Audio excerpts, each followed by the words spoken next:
I'm Rob Vanstone here with Murray McCormick. We're going to discuss the CFL's collective bargaining negotiations. You've immersed yourself in this for the past few days and produced a story or series of stories for the Leader Post, leaderpost.com.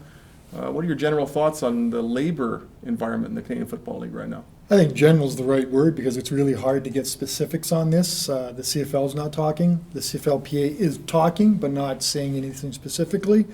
So you hunt the internet, talk to people you know, try to find out what people are saying it. And basically, it's April and we're all pushing panic buttons. I think right now, if we had to say, if training camps are supposed to open tomorrow, they wouldn't open because I don't think anything's going to happen without a CBA in place. Instead, we got six to 8 weeks till training camps open.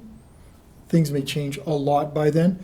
Interestingly enough, back in 2010, I remember reading one of your columns saying that it looked like they were going to go on strike. And it settled into a very nicely did, and we opened training camp. So it's one of the CFL type things. There's been history that they settle their collective bargaining agreements before the season opens. But having said that, this is a different time. This is a completely different CFL than in 2010, the last negotiations took place. First off, the CFL has money. And we know that. Do they have as much? The league doesn't say they have as much as they do. The players think they do, and that everyone wants a piece of that pie and their fair share. And I'm probably going to I think it's all going to work out. I'm kind of leaning that way, but it could get ugly depending what happens. There's meetings this week in Calgary, and the last time they had meetings, they walked out. So they just hopefully they can stay in there a little longer this time. I wonder why the players wouldn't play the strike card, at least at the outset, if they don't get an offer that is at least worth talking about right before training camp. In that, I think they have a lot more leverage than they have in the past. When you look at the league's revenues and you look at the deal with TSN, well, that's predicated on them actually playing games. You look at new stadiums, you look at the Ottawa Red Blacks coming in.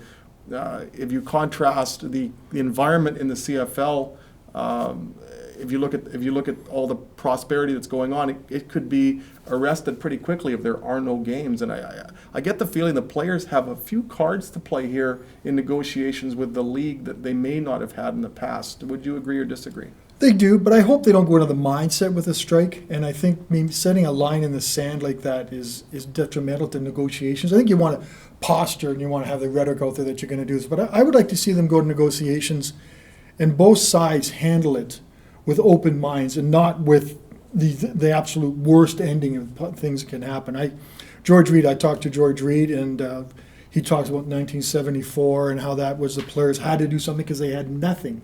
Now they do have something. They have a collective bargaining agreement in place, and most part it works. It pays the guys reasonably well. So I think jumping to a strike to start, I don't know if it's a strength. I think that shows panic mode. I think they should go in there with a bit of a more open mind and negotiate and maybe work all the hundreds of other details out of the way, and then get down to 2 or 3 things that are probably revenue, probably roster sizes, and I'm thinking maybe more injuries, sort of things to look after. Get the meat of the things left at the end, and then start hammering hard on those. That's I would like to see, but they do have leverage, and they should play it right now. I really do think that too, but not immediately go strike. And hopefully they jack up the minimum wage for the players a bit. $45,000 for a starting wage in a punishing game.